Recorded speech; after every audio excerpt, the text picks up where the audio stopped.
Our speaker for this evening is on financial planning. So we've asked somebody that has a lot of experience. I think she has about 19 years of experience. You may know Susie Gardner Johnson. She's a wonderful friend of ours, and she said she would come and share some of her tips, and she has handouts. And if we run out of handouts at any time, let us know, because last week we had some and somebody came up to me this week, and we will get extra handouts. If we need more, just after our talk, just come up. But let me introduce Susie and have her come up and speak, and I think she's all mic'd up. Okay? We turn this one also film. Can you hear me? Yes. That's intimidating. Oh my. I have a giggle, so you have to pardon me. It's kind of natural for me to giggle every now and then. Yeah, so I'm really happy that Stella invited me to come share some information. So just a little bit of my background. I grew up in Bighorn. I graduated from Bighorn High School. Went off to college down in Colorado. And graduated from Colorado College with a Bachelor of Arts in Economics. And then I also have my master's in public administration, and that was from the University of Wyoming. My career path has been interesting. I first was at Wyoming Sawmills, if any of you work in Wyoming Sawmills, is going strong. I worked with them for 12 years and did a kind of community relations program, went out and talked to the community about the benefits of harvesting timber in a sustained manner. So witnessing what we're witnessing on the Bighorns right now is hard, and not that all those areas would have been able to be harvested, but I learned a lot about forestry, so it's hard to see what's going on now. And then after that, I worked for 4 years. I was the director at the Center for Revival Community at Sheridan College, and I know they do some neat programming just for nonprofits, and then also some bigger picture topics like mental health and some things like that. So did that for 4 years. And then at the age of 39, I guess I did have a midlife crisis because I decided I needed to be a financial advisor. So I switched careers and started all over.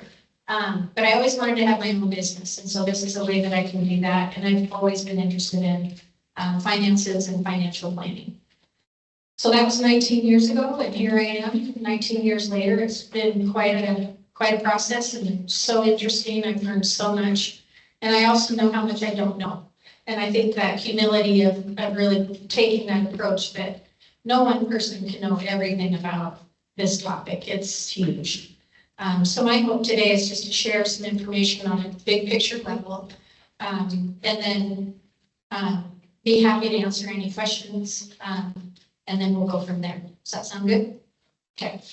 I want to start off with just a couple of stories. I've never been in a situation where many of you are, where you're having to be a full-time caregiver or helping out with in that detail with a family member. I lost my mother at age 60. She had just turned 65, and it was an horrible accident, and she died unexpectedly. And so I can identify with the loss that you have in your life. And then the example I will use is my best friend, Dixie Johnson, who many of you probably know, was diagnosed with glioblastoma in May. And so if you don't know what that is, it's an aggressive brain cancer, and it's not good. So it's been interesting for me as her best friend I'm not a caregiver, but in a way I kind of am, right? Because I'm seeing the ups and downs. I'm trying to be there for her, still be her best friend, but see the changes that I'm seeing and help her husband, help her kids. And then I see what they're going through. And I'm gonna tell Nick he should come to this. I think it would be very helpful for him. So I really appreciate what you all do day in and day out. And I know every situation is different. Some are more intense than others, but it's draining. And if it's hard to keep the energy up, also take care of yourself during that process.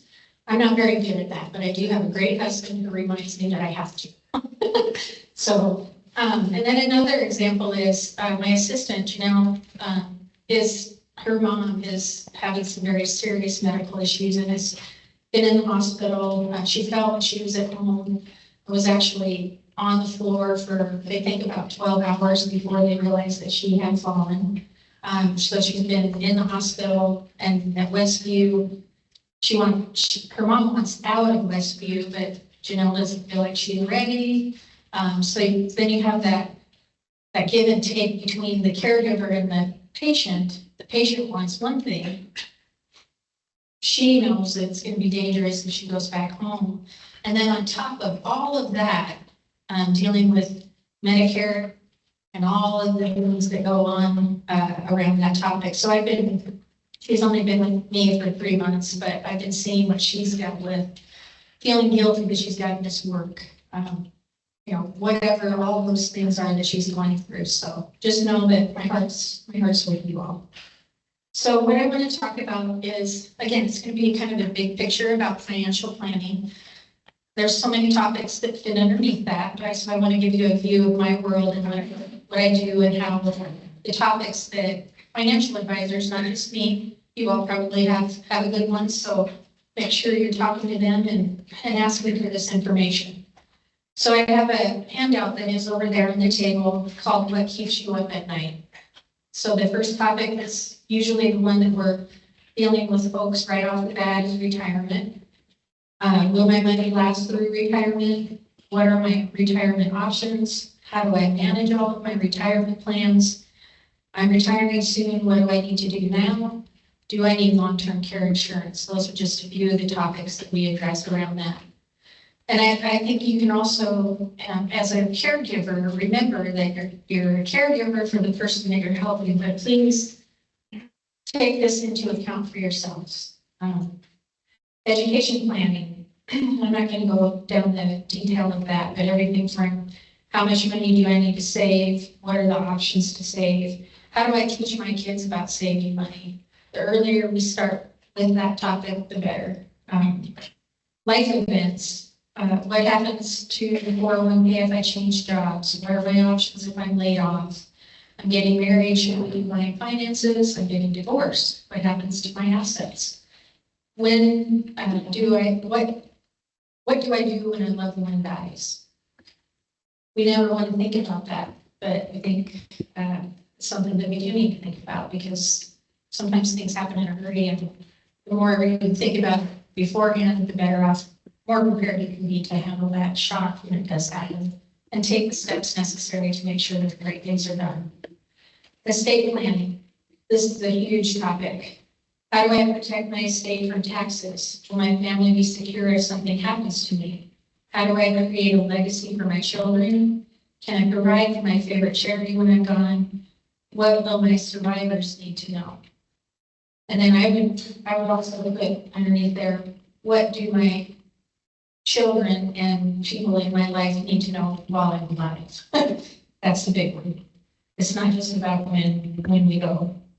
And then just some financial basics. How long should I keep my records safe and organized? How long should I retain financial documents? And how do I reduce debt? So these are kind of the big picture items. And I do think that these are items that keep a lot of us up at night. So what I found when I work with my clients, it's like eating an elephant. You don't do it all at once. You do it one little bite at a time. So my encouragement would be to pick the topics that are the most pressing.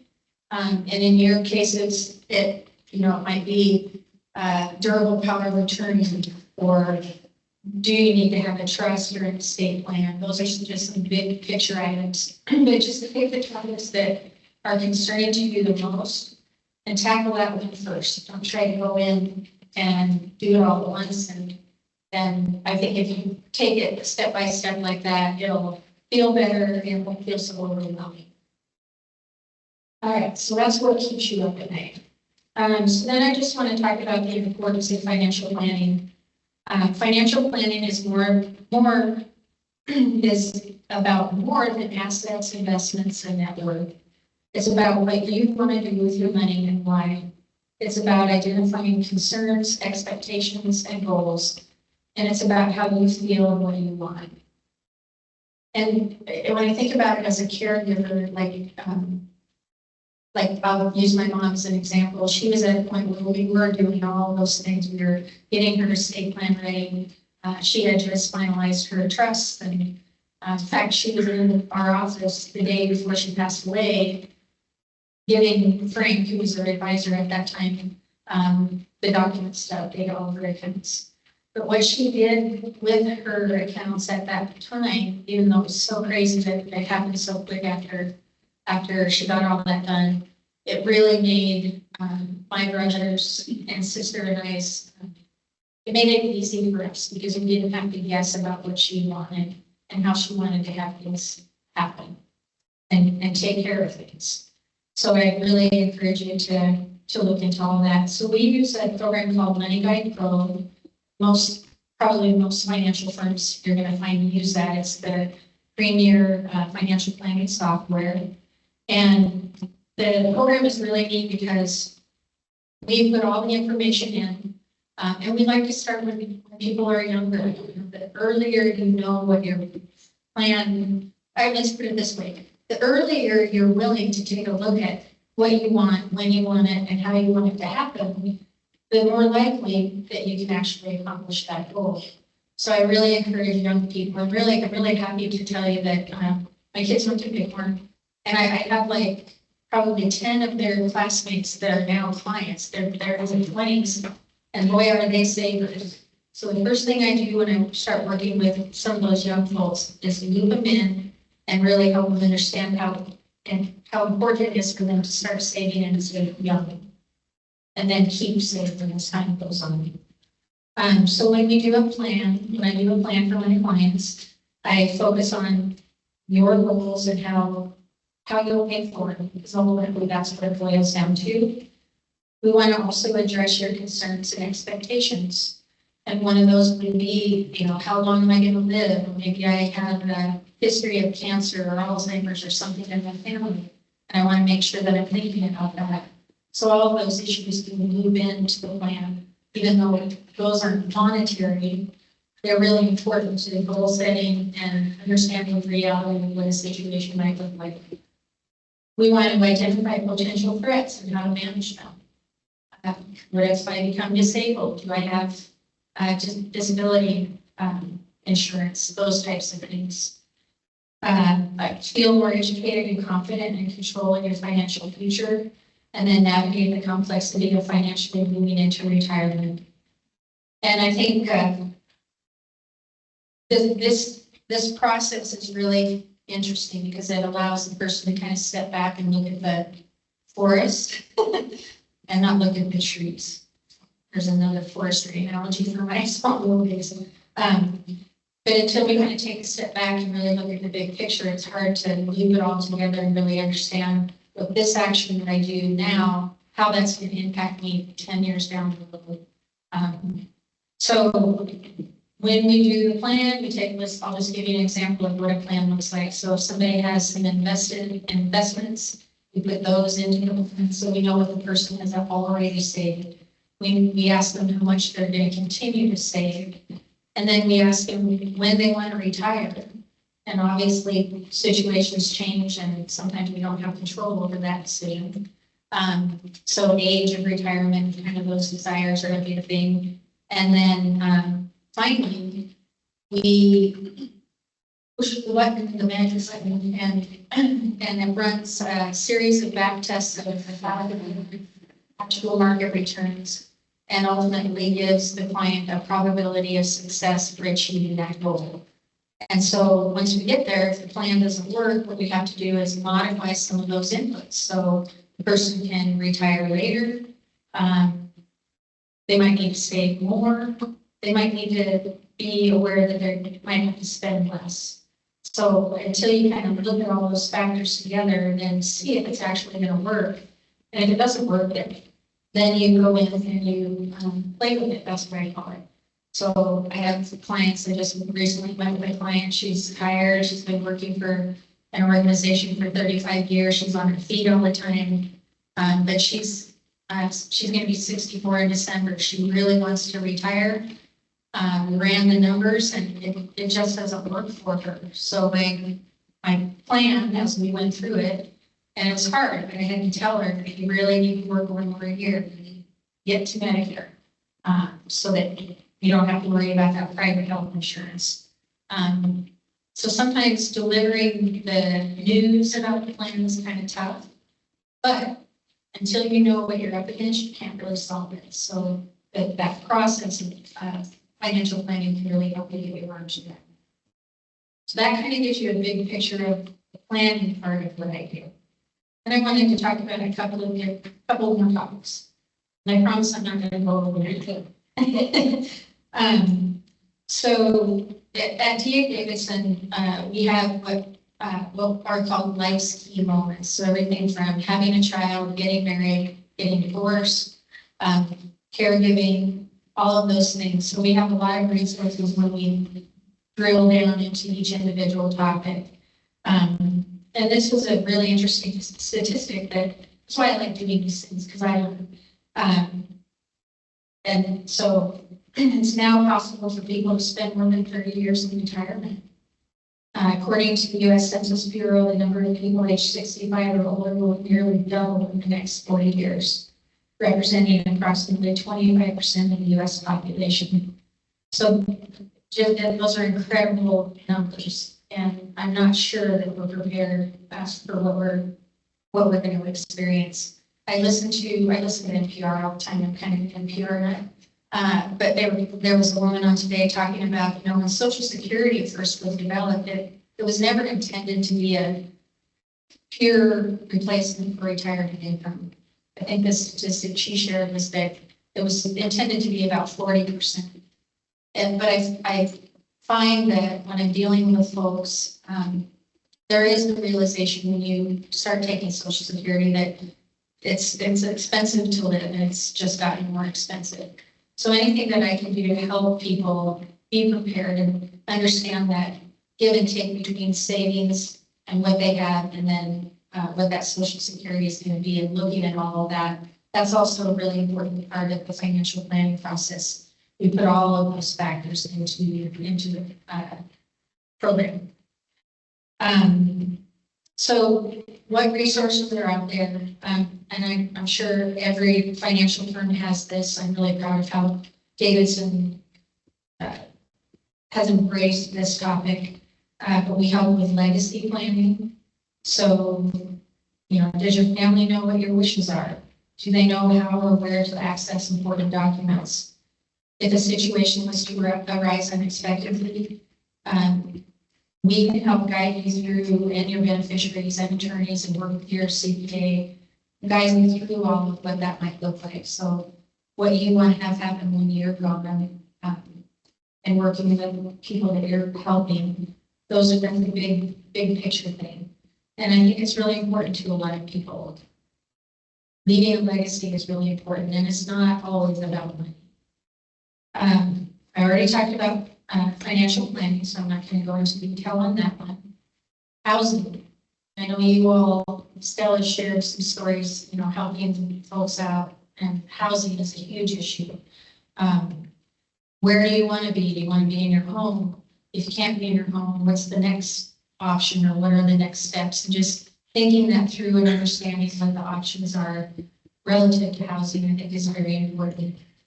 Caregiving. I don't have to tell you guys anything about that. The types and costs of caregiving, giving assistance, where can you find the resources, taking care of your own needs, facing decisions about assistance, and then navigating the systems that are out there, and it's massive. Again, I go kind of reflect back on Janelle, my assistant, and just seeing, she knows more about Medicare probably than I do. She's experiencing it right now, the deadlines, the timeframes, all of that. So Social Security, there's a lot of nuances in Social Security, understanding what your options are there. Medicare, just talk about that again. And then long-term care. So these are all resources. I would really encourage you to reach out to your financial professional because behind us, we're just one person. I always say, I know a lot, but I don't know nearly as much as the people behind me that are there to support me and ultimately you as the client. So I mean, I've taken some really interesting scenarios to them. And I'm always amazed at the level of expertise and knowledge because they're dealing with people all over our firm, helping them figure out these problems. So don't be afraid to reach out to people like me because I guarantee you we have resources that can help. So another topic I wanted to hit on, a big thing in our industry right now is fraud prevention. And I wouldn't be surprised if some of you in this room have seen either attempts or have actually had family members. And usually it's older people. And I put myself in, I am a member of the minority. You know what I mean? We always think, oh, that only happened to, my grandma or whatever. No, it happens all the time. And this is an area of really intense regulation right now in our industry. I'll give you an example. I had a client. She called and she thought her briefcase had been stolen. So right away, we have to report that. And she was worried that her account and information could be accessed from somebody else. So I assured her that's the neat thing about how I work with my clients. I know my clients, I know her name and her voice, and nothing's going to happen on her account without me being involved in it. So I reassured her in that regard. But one extra step that we took was put it's called a board restriction, and it's actually termed a little bit different. It's actually maybe senior protection restriction on her account. So literally nothing can happen on her account unless I talk to her every single time, even though I know she wants her dividends and interest every 2 months. It's an assurance to her that nothing can happen without her knowing about it. But some of the common scams, and adults 65 and plus are fraudsters' favorite targets. Romance scam. I'm not going to go into the detail of a grandparent scam. I actually had a client where this happened. He had a call from somebody saying that his grandson, who was traveling at the time out of the country, was in trouble and needed, I can't remember the amount of money, wired right away. I'm so thankful that he called me. I was like, no, we need to check this out. This does not sound right. But it's amazing how many people, they react because they love their grandchild. They don't want something bad happening. This person is threatening or saying bad things are going to happen. Of course, a grandparent or a parent is going to do everything they can to try to help them. But they force somebody into being afraid and then taking a quick action. Check fraud. Victims are tricked into helping criminals launder money, and basically that's what it is. So that's a big one. I think that one's getting harder and harder to do, but it's still out there. Government imposter. We've heard about this here lately. People will call saying they're from the IRS or whatever. I've never heard of the IRS calling unless you're in really big trouble with your tax return. But even then, they probably don't call. They'll send you a letter. Another one is texts. You get these texts saying, please respond yes, or any, there's so many ways that they can access information just by giving a little bit of detail. So this is a really good handout. I did not bring copies of this, but if you are interested in having like the detailed version where you're not having me go over it with you, feel free to just let me know. I'll get it to you. So the way you can prevent fraud together is make sure you have a trusted contact on your accounts as well as the people that you're helping take care of. It's somebody that, like, let's say I have a client, I know they're elderly and maybe has some health issues, and I call and I can't get a hold of them. I need to have somebody that I can call and say, hey, I haven't heard back from your mom and dad. Are they okay? It's not giving that person any information about their accounts. It's just simply making sure that we're connected in a way that we can help if we think something might be wrong. Account statements, carefully review statements. If you see anything suspicious, make sure you're asking somebody about it, if you're a banker or financial advisor. Suspicious requests, we just talked about that. And then most importantly, online safety. I know I'm guilty of this, but how many of us have our passwords written down somewhere that would be easily found by somebody?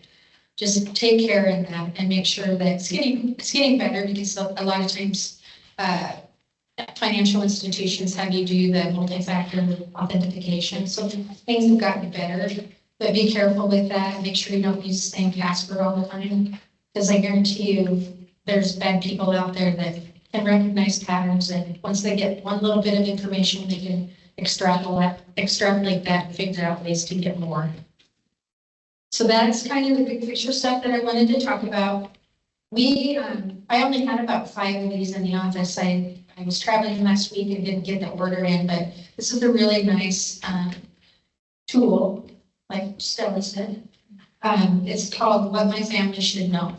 And it's just a booklet that allows you to write everything in here that if something, either you were to become incapacitated, or you just want your kids to know where things are, what you want to have happen, everything from certain things that you want to have at a service. Do you have a will? Do you have a durable power of attorney? All the information is really easy to fill out. We also have this in a fillable document. So if you want a hard copy of this, I'm happy to get copies to Stella. Maybe I'll just plan to do that. I'll order. And we can just bring them Yep. out here. Yep, you can just have them here. Yep. So I hope I covered some things. If you have specific questions about Social Security, Medicare, all of those big picture topics, I have so many resources that I can give you. When I thought about what I was going to bring tonight, I was like, I'm bringing a whole bin of things that would weigh about 500 pounds. So if you're interested in a particular topic, you can let Stella know, and then I'm happy to provide you with resources. So just know what you're doing is very important. It's appreciated. I know several of you out here in this audience, and I know that you're going through a lot, and just know that there's a lot of people that care, and a lot of people in our industry that will really go to bat for you and help you out if you need it. I would be happy to answer any questions, because I think I'm at time limit. We've got time. Okay. We got time for questions. I have a question. Okay. So we had just, our AARP summit, and so much is going on with AI, and that's really scary. And so when you were talking about recognizing the voice, and now because they can replicate that, and it was really talked about having some kind of a code word. If it's, so you know. Yeah. So if they replicate that voice, if you haven't seen what AI can do and take that picture of someone and replicate that voice and put that person in different clothes in jail when the orange jumpsuit, I mean, we did that, and to show us what it was doing, and it was just very scary and very incredible that can happen.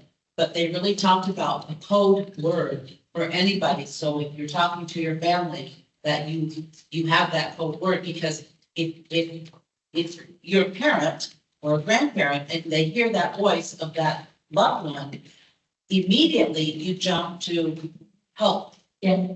But if we can remember that we have to have that code word because of the things that are happening now with the technology, it's not like it just used to, and there's still, every day we get something on an email that says something about a package. Yeah. And then I'm like, and we're not even big orders on, but I still think, well, maybe there was a package made. And I figured somebody's gonna let me know if I didn't pick up that package. So but I kind of reluctantly, I kind of want to know. Yeah. But if you do click on that, you don't know what's gonna happen. Yeah, I actually had a friend that got one of the texts about the package, and she paid $350 or whatever it was, and went to the post office to pick it up because I can't remember all the details, but they were like, no, we would never text you. And she's somebody that you wouldn't think would offer that. So I think the biggest thing is if you feel pressure of any kind, And then also just your gut feeling. I actually had a call today with a client. We called a mutual fund company to roll 401k out. And the voice was just very odd. It was fast and it felt like we were talking to a machine. He actually asked, could you slow down? The voice did not slow down. Now, was it AI in action? I don't know, but it felt really weird. And I think that's where that personal relationship with the people that you trust really can make a big difference. If something doesn't feel right, there's probably a reason you might step back. And if I hadn't been on that call with him, I think he would have hung up. My client wouldn't have continued the call. So I was there to support him, to help walk through, to ask the questions, to state things clearly, but truly, there was something weird about the voice on the other end. And AI is such a big topic, and we know very little right now about the whole big impacts that are gonna happen. It's gonna get worse. And it also can have some good things, but there's a lot to be fearful of. Susan, I have a question about, if one of your clients is becoming incapacitated and they have a family caregiver, how do you work that relationship where the caregiver can be brought into the conversation, be in the know, and then be in a position to be able to take care of financial things for their loved one? How do you do that? That's a good question. So durable power of attorney is a huge thing. If you don't have one, you should. That would allow somebody to act on your behalf. Of course, it's got to be somebody that you trust immensely because they can make full financial decisions for you. So I think the biggest thing is to have that conversation with the client together with the advisor and make sure that everybody's on the same page. The advisor, and again, this may sound kind of funny, but the advisor is going to make sure that that caregiver has the best interest. You know, as a fiduciary, we have to act in our client's best interest at all times. So again, it's establishing that relationship, letting the advisor know the details, understanding what the connection is and how you're connected to the client. It might involve legal assistance of some kind or making sure that, and then I think if you don't have close family members, that's tough because it might be somebody that doesn't have family, right? But I think that relationship that you can establish with the person the professional that you're trying to deal with is really critical because we're going to know and we're going to have the tools to help you. But at the same time, our ultimate priority is to protect the client. And unfortunately, every group organization can sometimes get a bad rap. And there are people out there that are caregiving, but who have taken advantage of their clients. So just know if you've run into some little bit of a stone wall sometimes, feel like you got to prove that you're really there helping the client, it's because we have to make sure that we're protecting that person first. So the big picture, durable power of attorney, that's probably the biggest thing that I would say there. Have you had an experience where you've noticed a decline in your client that you've encouraged them to bring someone else in? Usually I work with clients for so long, we see that something's changing and those relationships are established already. The trust and contact is a big thing. You know, I ask every client when I set up a new account who that is and then try to get to know those folks too. So it's not a surprise if my client starts acting funny or she comes in and seems disoriented. I know right away to reach out to that person and say, hey, this is what I noticed. Am I seeing what I think I'm seeing? So I don't think there's any easy way. I think it's truly about establishing trusting relationships with the people that are in that position to help. Make sure all the I's are dotted and the T's are crossed and just take care of people. I have a client I'm working with right now. She's 95 years old and she is doing great. Her son, who had third-party trading authority on her account, so he was helping with those decisions. he passed away. And so now we're going through the process of where the daughter is now taking over, and I'm helping her get up to speed with everything. But you can do that where you have third-party trading authority on accounts so that another person can be involved in those decisions. And then the other part of that is if you have a trust. I always encourage people, if they're getting later in life, it's probably a good idea to have a co-trustee who's a child or somebody, you know, that they really trust, because once stuff starts to happen, that the trustees are the only ones that can make decisions on the account and guide what needs to happen. So those are those little steps that, so with her, I wouldn't have, her son was taking care of business, and I never recommended that, because I talk to him all the time. But now that he's gone and the daughter isn't quite as experienced, I suggested that to her. I said, if you'll meet with your attorney, or when you meet with your attorney, talk to your attorney about possibly doing this, because my client is 95, and, she can't do as much as she used to before. And maybe not understanding it, to think there's so much information now, just having that extra set of eyes. Any other questions? So, my husband, I have a power of attorney for him. My understanding is when he dies, that ends. And so is there something else I should be doing to make sure that when that power of attorney ends, I'm still okay? Yeah, I think in that it's titling of assets. So should it be a trust? Should it be a joint account? If it's, if your accounts are joint, then of course you're gonna, with rights of survivorship, then you would have the ability to control that. If you have accounts that are not IRAs or retirement assets, having transfer on death attached to them, it's like at the bank they call it PODs, payable on death. But so I just had a client pass away. I just stopped to see her around Bighorn. This was maybe 3-4 weeks ago. I had to have her sign a form, so I stopped and visited. But she passed away like a week later. But she had her kids listed as beneficiaries on those accounts outside of the retirement accounts, having a will and having all that written down. I think if I'm missing something there. Yeah, because the durable power of attorney, when the client passes away, that ends. So you want to make sure all of those issues about those accounts are dealt with prior to that. And I think titling of accounts is probably the most important thing, to make sure that the survivor can do what they need to do after everything is said and done. I'll think about that, and if I come up with, I might even have a resource that I can send to Stella, and then she can give that to you. I'll make a note of that. Okay, thank you. It's a lot, yeah. And the fact is, we don't rule from the grave, right? We've got to have it figured out first and laid out and have everything clear so that people can do what they need to do when something does happen to the significant other. Take one more. It's real quick. So, it's only the same account.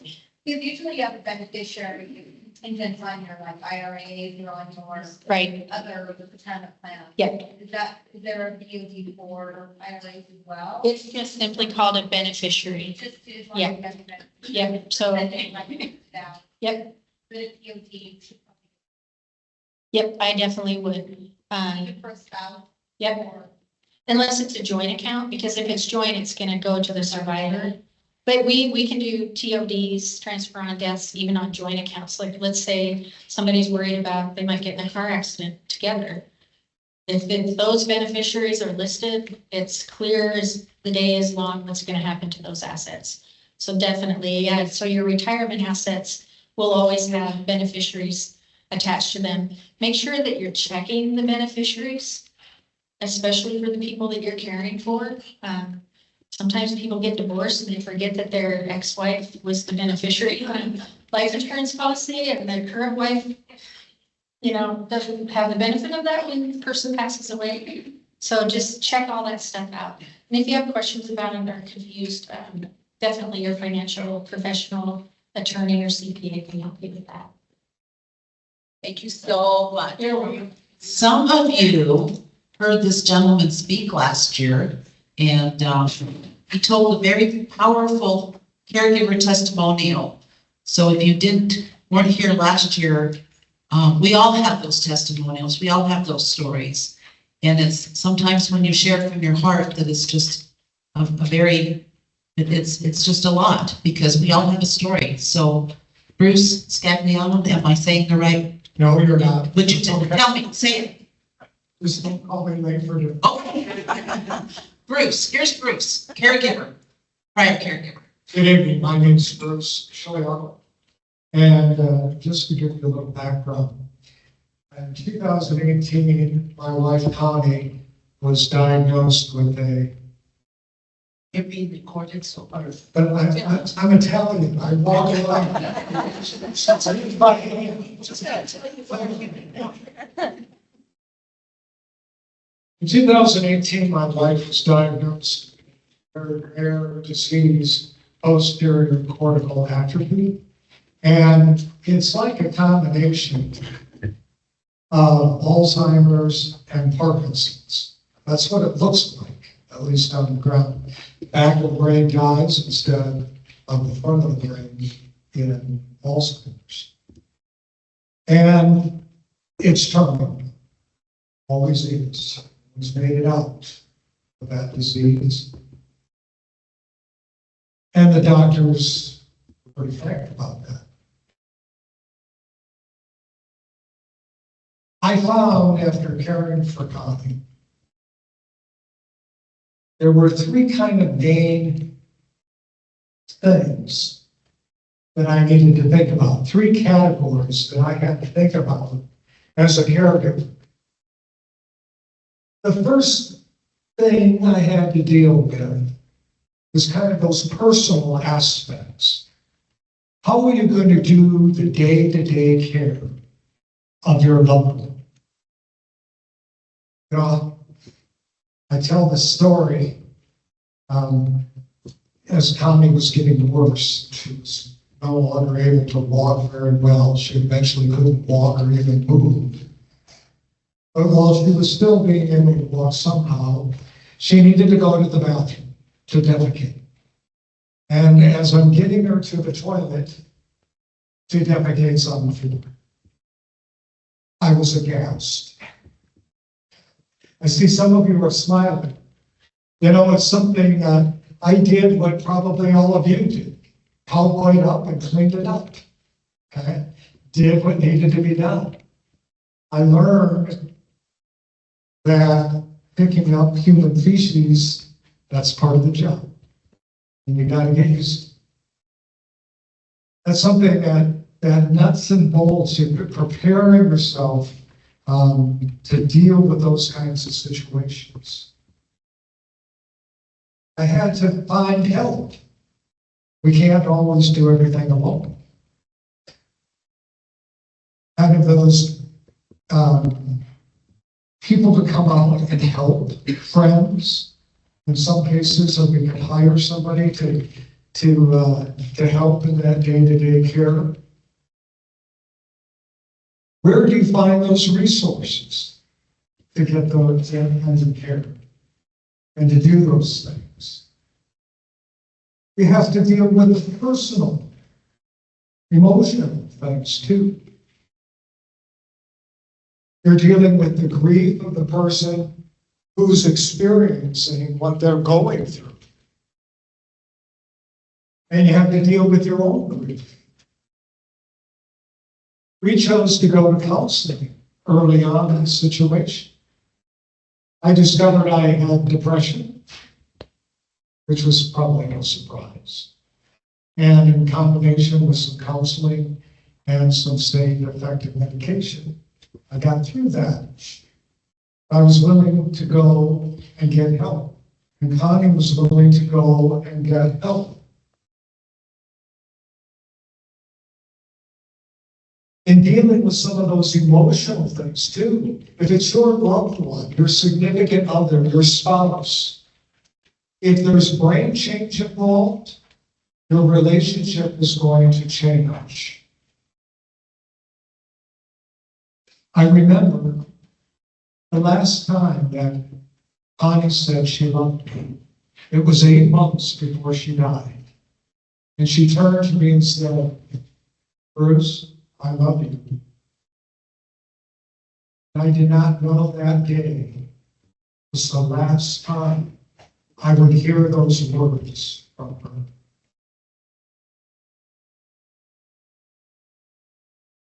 This, even now, I can feel that emotion.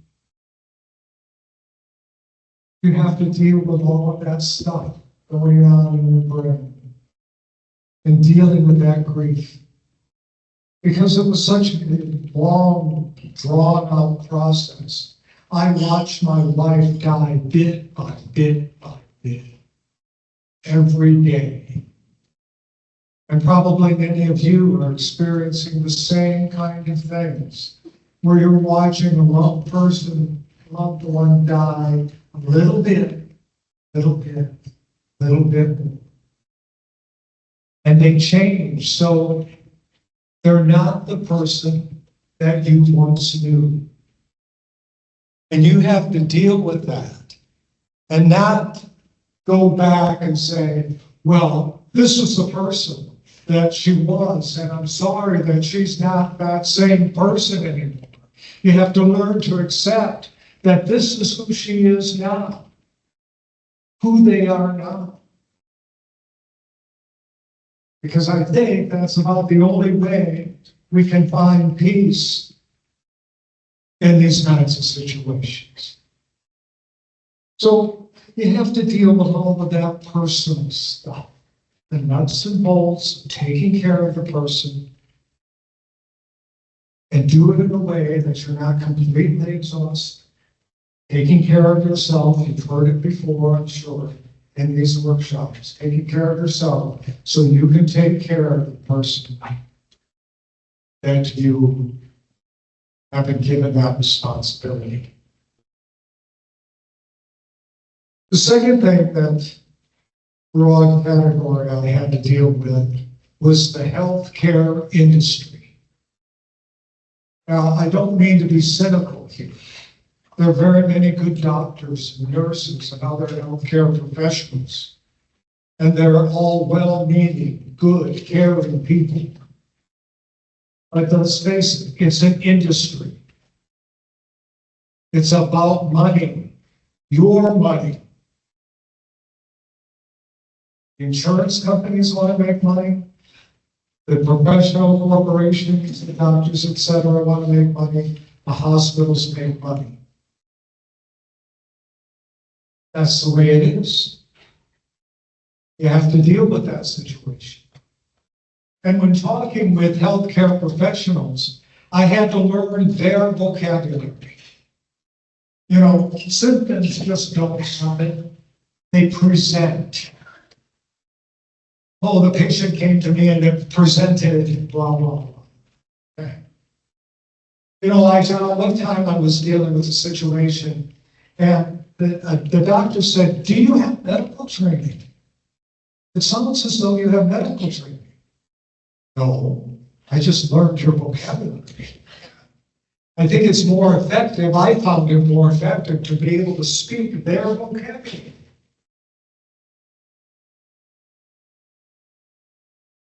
And in dealing with the healthcare industry, I found it useful to be assertive and being an advocate.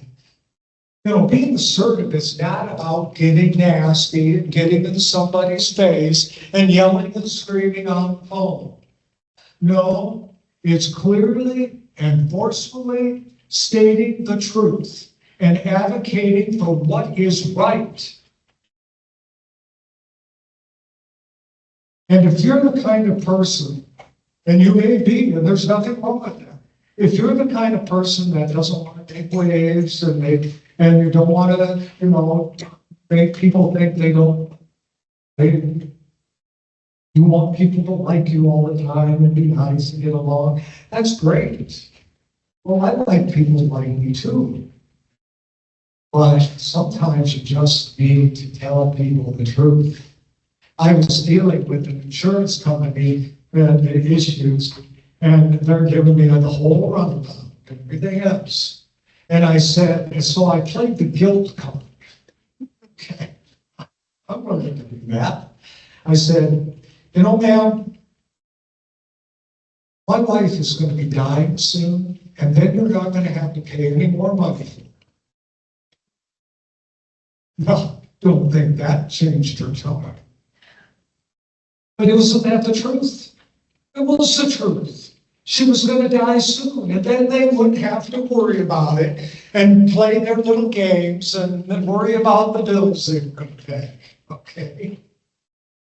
So I love that. I was dealing with Medicaid. Now, I had bought the first custom-made wheelchair. I was fortunate enough to be able to do that. But because Connie could no longer walk, and she wasn't moving hardly, and she gained a bunch of weight, she had outgrown that wheelchair. By this time, she was on Medicaid. But there was all of this delay in getting the new custom wheelchair, and it was becoming dangerous for her. And the nursing home was worried that she was falling out. And still weeks and weeks and weeks passed by. One day she did fall out. She broke her nose and she was all cut up. I took the pictures. Now, Governor Gordon was coming to town on a campaign event, which I fortuitously had been invited to. So I went to this picnic, and there was Mark standing there, and boy, nobody's talking to him. So I take my phone and I say, "Hi, Mark, I'm Bruce." And here's a picture of my wife. This is Connie. She looks like this because Medicaid has not approved the new wheelchair, even though the physicians and everyone else has recommended it. He said, "I'll take care of it." And the next day, I get a call from the chief of staff in his office and the head of Medicaid in Wyoming. That's the power of reasoned advocacy. And without reasoned advocacy, you will not be effective in dealing with the healthcare industry. At least that's been my experience. The third category I have to deal with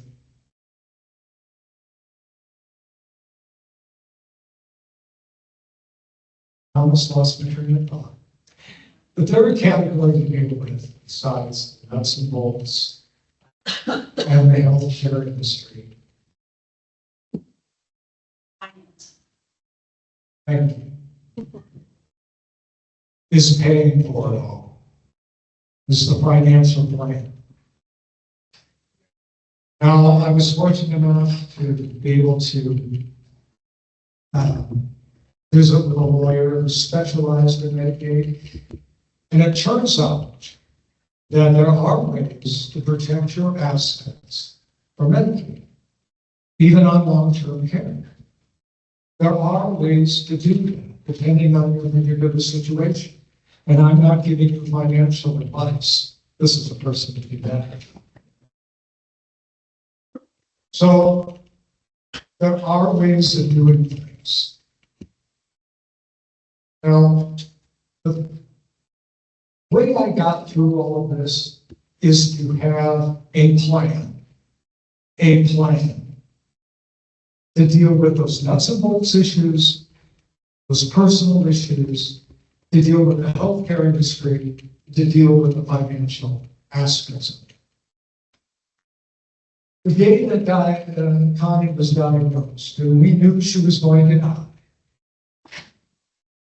I visited with my brothers. Both brothers have been in business.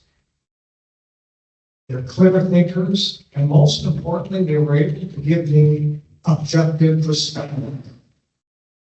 Whether it's family or friends, it's helpful to have somebody out there that you can talk to and to give you objective perspective on what you're doing.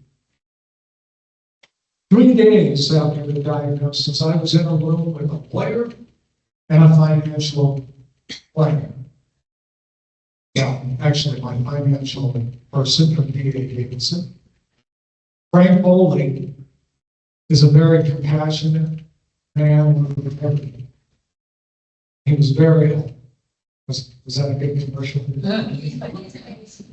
Yes. So we sat down and we made those plans between my brothers and Frank, the lawyer. We were able to put a plan together. Now you might say, well, how can you make a plan? You know, you don't know everything that's going to happen. Yes, don't you know? No, you don't know what's going to be able to happen, but with a plan, you can anticipate what is most likely to happen. And it will give you alternatives to deal with those things that pop up. So, in terms of those personal things, what are the nuts and bolts? Where are my resources available? Where can I get help? The Hub is a great source of help in many different ways. We're very fortunate in Sheridan to have the Hub.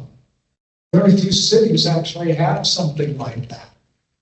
So go out there and identify the resources that you have.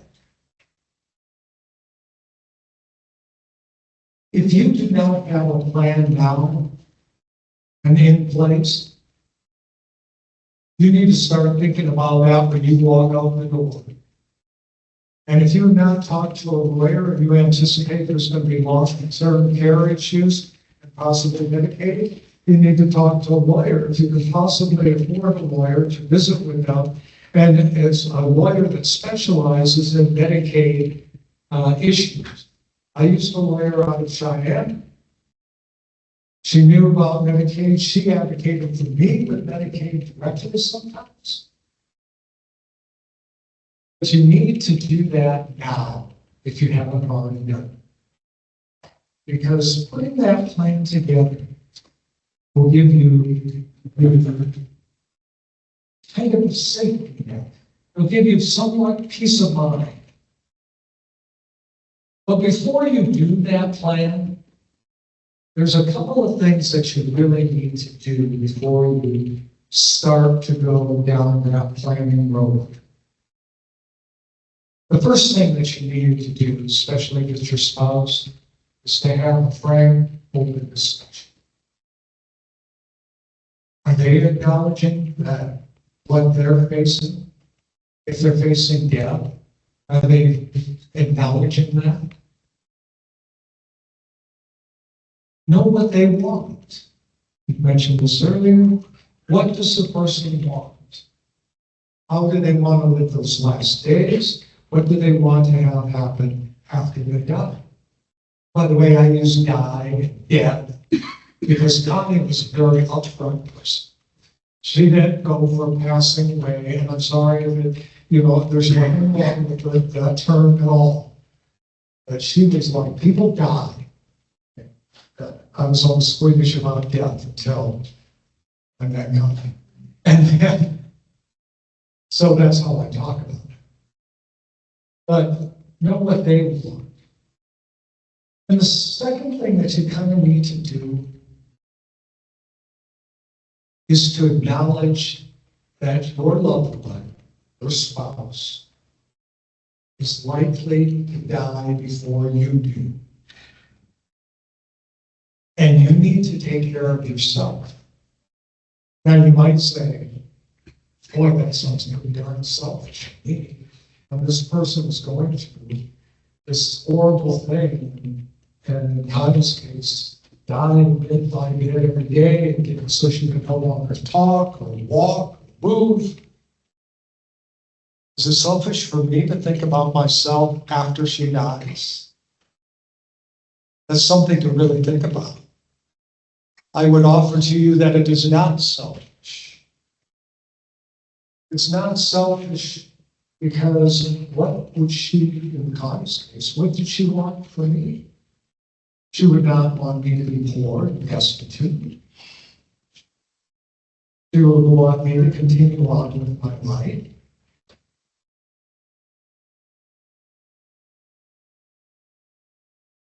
You have to face that. I have talked to some people over the last few years that, frankly, they don't want to think about it. They don't want to really say to themselves, this person is going to die, or I am going to be without my wife. They don't want to think about it. But you have a life to live. I consider this kind of thing and continuing on my life is honoring Connie. And frankly, that's why I'm so grateful to be here tonight. Because this is really honoring her. So get a plan, put it together, acknowledge the realities. That's the way to find peace in all of this situation. Thank you.